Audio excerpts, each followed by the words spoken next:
어제 우리가 30장, 31장 이 말씀이 예레미야 전체의 어떤 분위기 굉장히 우울하다 그랬어요. 그 가운데서 회복을 이야기하는 작은 책이다라는 그런 별칭을 붙였는데 그런데 그럼에도 불구하고 오늘 12절부터 24절 말씀 읽어보면 분위기가 그렇게 밝지는 않습니다. 사실은.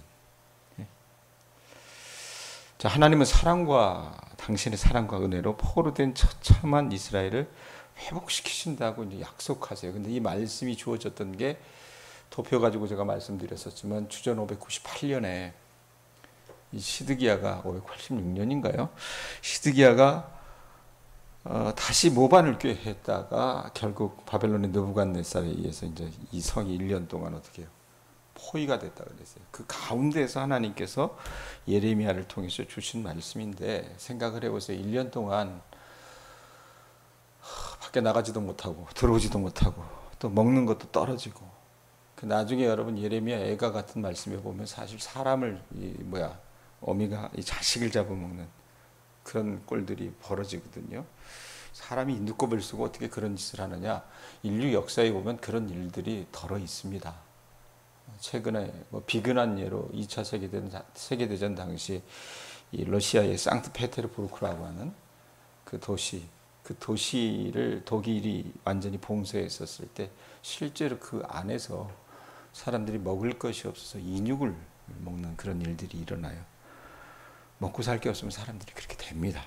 자, 그런데 그런 형국들이 그 안에서 잔뜩 벌어지는 거예요. 예? 하나님께서 그렇게 소망이 없고 그렇게 절망하는 그들에게 야, 나는 너희들 회복시키실 거야. 이렇게 얘기하시는데 그 회복이라고 하는 것이 여러분 어떤 토대 위에서 다시 회복을 하나님께서 시켜주시냐면 하나님께서 그 공평과 정의로 심판하시는 그 토대 위에서 그 회복을 시켜주신다는 얘기입니다.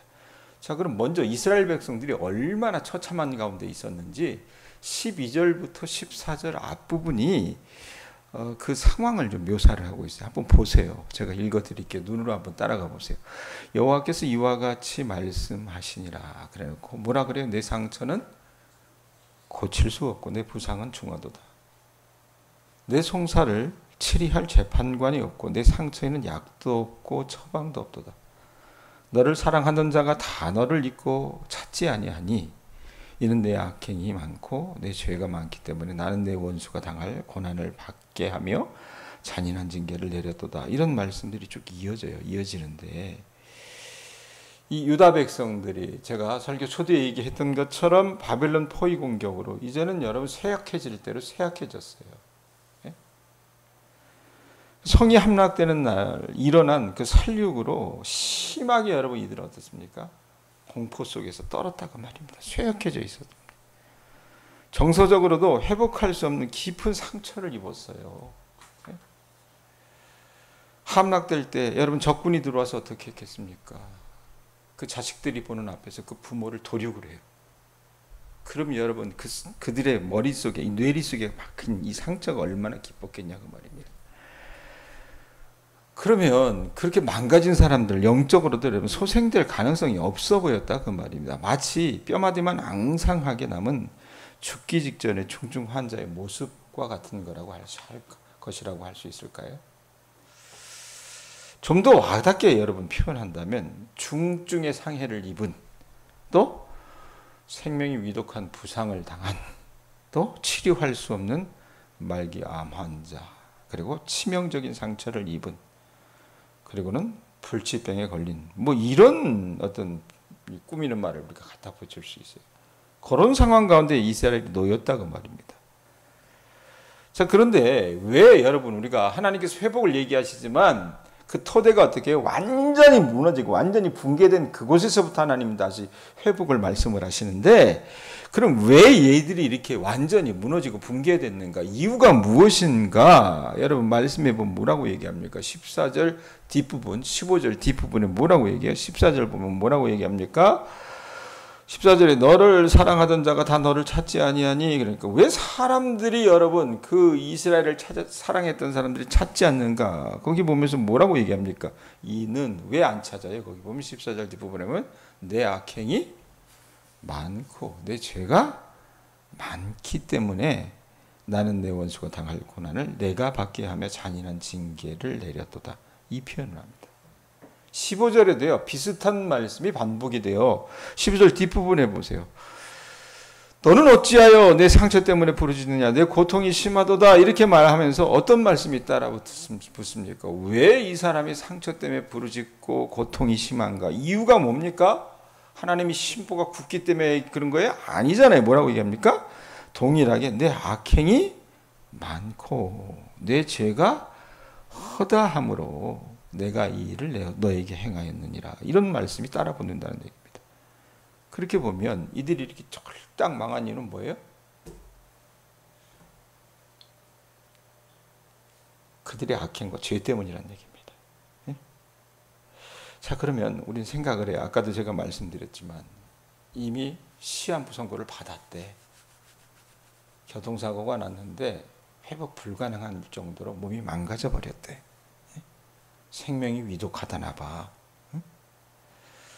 치명적인 상처를 입어서 이제는 사랑 구실도 할 수 없대. 만약 이런 여러분 상황 가운데 놓였다고 생각을 하시면 무슨 소망이 있겠어요, 백골사님? 다시 회복할 수 있을까? 예? 그런데 그런 그들에게 하나님께서 뭐라고 얘기하십니까? 17절 보세요. 예? 17절. 야, 무슨 소망이 있을까? 고목에 무슨 꽃이 필까? 이랬는데 17절에 뭐라 그래요? 같이 읽습니다. 시작. 여호와의 말씀이니라. 그들이 쫓겨난 자라 하며 시온을 찾는 자가 없은즉. 자, 이건 이스라엘 사람들의 상태예요. 상태인데 예? 시온을 찾는 자가 없을 정도로 남아있는 게 아무것도 없어요. 그런데 뭐라고 얘기합니까? 그런데 하나님이 선포하세요. 뭐라고 얘기합니까? 여호와의 말씀으로 선포하세요. 뭐라고 얘기해요? 내가 너희 상처로부터 어떻게 하신대요? 새살이 돋아나게 하여 너를 뭐 해주신대요? 고쳐주리라 라고 선포하십니다. 하나님은요, 이 유다 백성들이 지은 죄 때문에 입은 상처에서 새살이 돋아나게 하시며 그 백성을 고쳐주신다고 말씀하세요. 이거 여러분 우리 마음에 안 와닿는다는 얘기를 많이 합니다. 그런데 여러분, 우리가 망가뜨렸어요. 우리 때문에 우리가 망한 겁니다. 그러나 하나님은요, 제가 어제도 말씀드렸지만 하나님의 여러분 주요 비즈니스, 하나님의 사역은 뭐라 그랬어요? 회복이라 그랬어요. 우리는 망가뜨려놓고 우리는 완전히 망했다라고 얘기하지만 하나님은 어떠십니까? 그 상황 가운데서 다시 고치시고 회복하신다는 것을 여러분들이 신뢰하셨으면 좋겠어요. 그 말씀하시는 거라 그 말입니다. 그렇게 보면 범죄한 이스라엘 백성들에게 내린 하나님의 징계는요, 그들을 고치시고 회복하는 과정 가운데 하나라고 말입니다. 하나님의 은혜 가운데 있는 백성이 하나님의 징계를 받는 것은요, 조금도 이상한 일이 아니란 얘기예요. 심판 이후에 회복이라고 하여서 여러분 어떻게 해요? 우리는 그저 하나님이 회복시키실 거야. 하나님이 다시 어떻게 되돌이키실 거야. 그러면 그 과정 속에 있는 그 고통, 그 과정 속에 있는 여러분 그런 것들은 어떻게 해요? 빼버리고 그저 좋은 것만 생각해요. 평안만 생각한다는 말입니다. 우리 교회가 협력하고 있는 최종걸 선교사의 부인인 지영준 선교사님이 유방암 때문에 올해 아주 그냥 고생을 하셨어요. 생각보다 암덩어리가 커서 항암을 받았는데 여러분 암세포는 우리 몸에 있는 세포 가운데 가장 이 활동력이 강한 세포입니다. 그럼 그 세포를 죽이려면 어떻게 해야 돼요? 가장 독한 약을 써요. 그러니까 그 독한 약을 여러분 우리가 쓰게 되면 몸이 어떻게 됩니까? 죽는 거예요. 그러니까 어떻게 해요? 몸에 난 털이란 털은 다 빠지고 40도의 고열이 오르고 그린다고 말입니다. 수차례 항암을 했어요. 그러고 나서 이 암덩어리를 줄이는 거예요. 줄이고 나서 이제 유방에 있던 그 그걸 떼냈는데 감사하게도 정말 기도하는 사람들의 정말 그 간절한 외침이 있었는지 그 암세포가 완전히 죽고 전이가 안 됐다고 하는 그런 소식을 전해줬어요. 그런데 그걸로 끝난 줄 아십니까? 다시 재발하지 않게 하려면 어떻게 해요? 수십 차례의 방사선 치료가 또 따라갑니다. 사람 몸뚱이 반응도 이렇다는 얘기예요. 예? 이스라엘 백성들이 여러분 형국이 마치 표현하면 그렇지 않을까 싶어요. 우리는 그저 평안하기를 바라요. 그저 아무 고통이 없기를 바랍니다.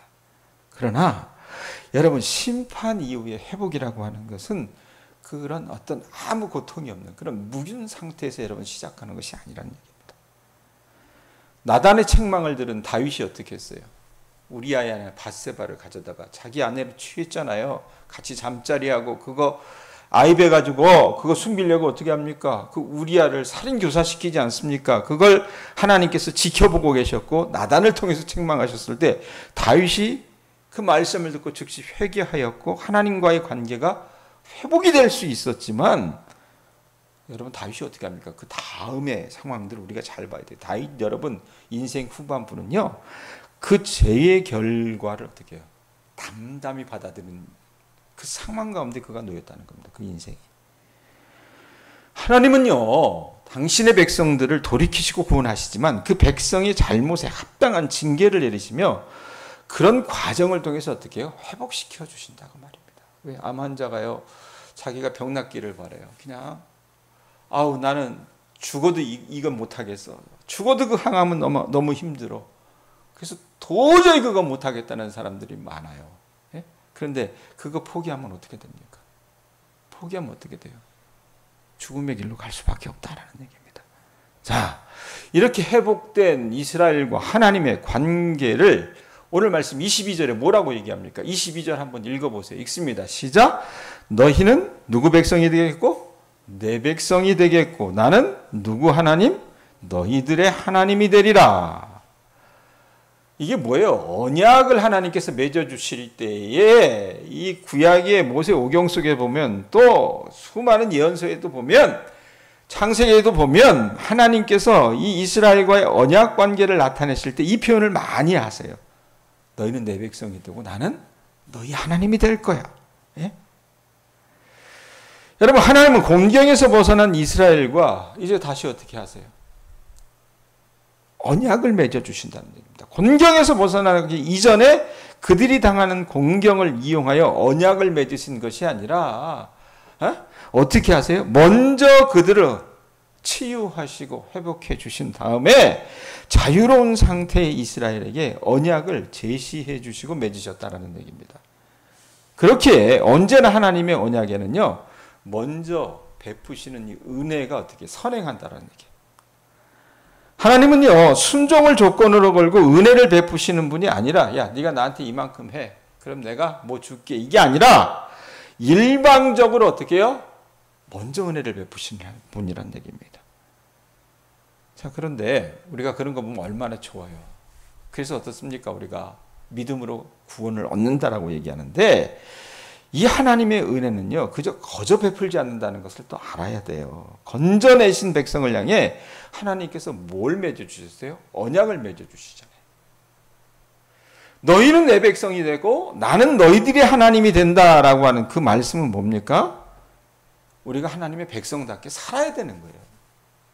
그러면 하나님이 말씀하신 하나님의 규례와 법도 하나님이 제시하신 길로 어떻게 해요? 우리가 걸어가야 한다라는 얘기입니다. 그렇기 때문에 하나님과의 언약 관계에서 제시된 여러분 이 율법은 은혜와 구원을 우리가 얻기 위한 조건이 아니라 이미 얻은 구원과 은혜 위에서 하나님의 백성으로 살아가는 영광스러운 어떻게 해요? 삶의 규례라는 것을 우리 교우들이 아셔야 된다는 얘기입니다. 여러분 하나님의 백성들은요 전적으로 주님의 은혜로 구원을 얻습니다. 이거 믿어요? 그러면 그들에게 주어진 말씀과 규례들은요 우리가 여호와 하나님을 하나님으로 모시고 그의 백성이 되어 살아가는 이들의 존귀한 삶의 내용이 된다는 것을 여러분들이 아시고 그 말씀을 사랑하실 수 있기를 축원드립니다. 하나님 백성의 삶은요 여호와 하나님 한 분을 그들의 왕으로 모시고 살아가는 삶이라고 말이에요. 그래서 어떻게 합니까? 말씀에 있는 것처럼 너희는 내 백성이 되겠고 나는 너희 하나님이 되리라고 하는 관계가 형성이 돼요. 그럼 이거 뭡니까? 하나님께서 다스리시는 그 나라 안에서 살아가는 하나님의 백성의 삶을 우리가 살아가게 된다는 얘기입니다. 김근주라고 하는 이 다소 진보적이지 진보적이라고 말하기 좀 그런데 진보적인 신학자는 이런 표현을 해요. 결국 하나님이 그 백성에게 베푸신 은혜의 최종적인 목적은 바로 하나님의 나라다라는 표현을 합니다. 종되고 포로된 백성을 찾으셔서 자유케 하신 것을 우리가 구속이라고 표현할 수 있다면 구속이 부르심의 전부는 아니다라고 얘기를 해요. 하나님이 애굽에서 종된 이들을 구속하신 목적은 뭡니까? 하나님 백성으로 그들을 어떻게 해요? 살게 만드시려고요. 신약의 표현을 하면 뭡니까? 우리가 예수 믿고 의롭다 여김을 받은 것이 부르심의 전부가 아니라는 거예요. 그러니까 예수 믿어 천국 가세요. 그게 여러분의 신앙이 전부 내용이 아니라는 얘기입니다. 그건 여러분 어떻게 해요? 그냥 출발점이에요. 믿음으로 세상에 태어난 첫걸음이라는 얘기입니다. 예수님이 우리를 부르신 이유는 뭐예요?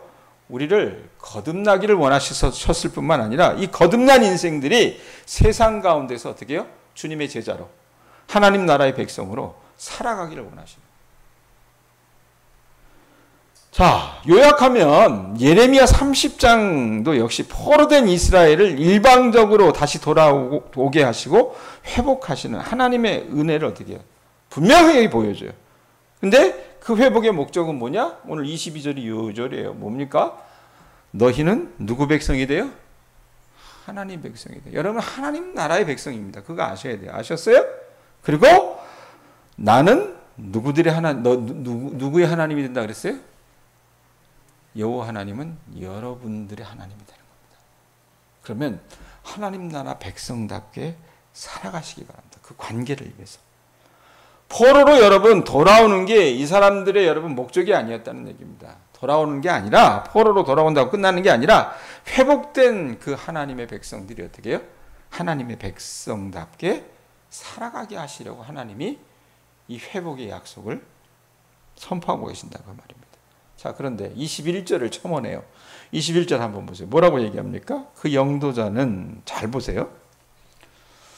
그 영도자는 그래놓고 그들 중에서 나올 것이요. 그 통치자도 그들 중에서 나오리라. 자, 영도자, 통치자 다 같은 말이에요.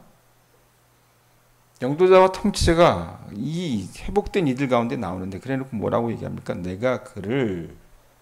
그가 누구예요? 영도자, 통치자예요. 그런데 어떤 말이 여러분 세 번이나 반복이 되냐면 거기 한번 보세요. 내가 그를 그래놓고 뭐라고 얘기해요? 가까이 오게 하리니 그가 내게 가까이 오리라. 참으로 담대한 마음으로 내게 가까이 올 자가 누구냐? 여호와의 말씀이냐. 가까이 온다라는 표현을 해요. 하나님께서 세우실 지도자가 있어요. 근데 그 지도자의 특징이 뭐냐? 단적으로 21절에 얘기하는 게 뭐냐면 하나님께 가까이 나가는 자라는 표현을 해요.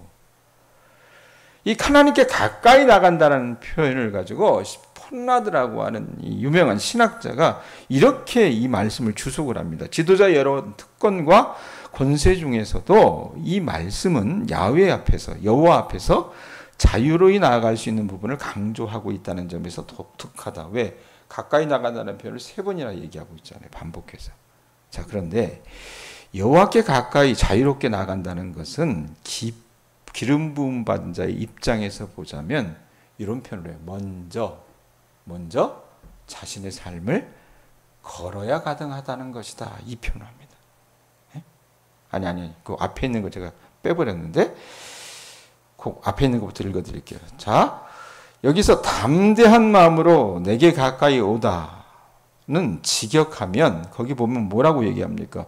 21절 뒷부분에 보면 내게 가까이 오리라 그래놓고 참으로 담대한 마음으로 내게 가까이 올 자가 누구냐 할 때 이 담대한 마음으로 내게 가까이 오다라고 하는 말을 직역하면 자신의 마음을 걸고 서약하며 가까이 오다라고 하는 뜻이라고 얘기를 해요. 그러면 여호와께 자유롭게 나간다는 것은 뭐냐? 이 기름 부음 받은 자의 입장에서 보면 먼저 자신의 목숨을 걸어야 한다는 얘기입니다.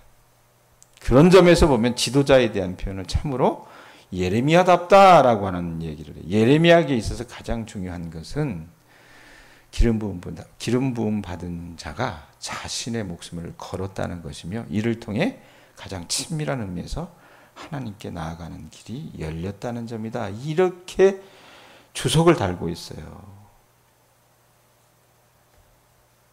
여러분, 우리가 이런 말씀 들으면 부담스러워요.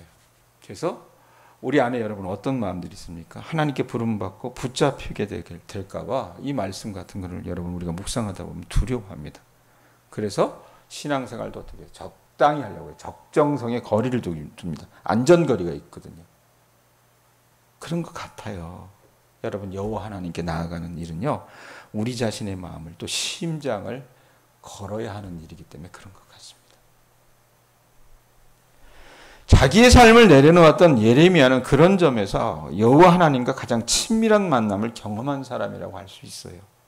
예레미야의 불평, 항의, 탄식은요, 하나님께 내어놓은 그의 마음과 결부되었기 때문에 그가 하나님 앞에서 불평하고 항의하고 탄식할 수 있었다는 얘기입니다.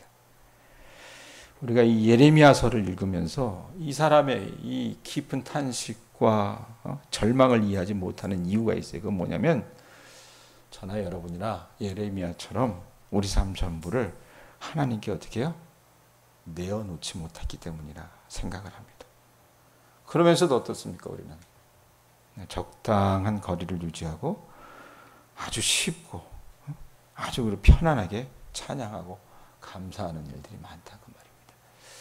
때로는 여러분, 저는 때로는 아니라 신앙은 언제나 급진적입니다.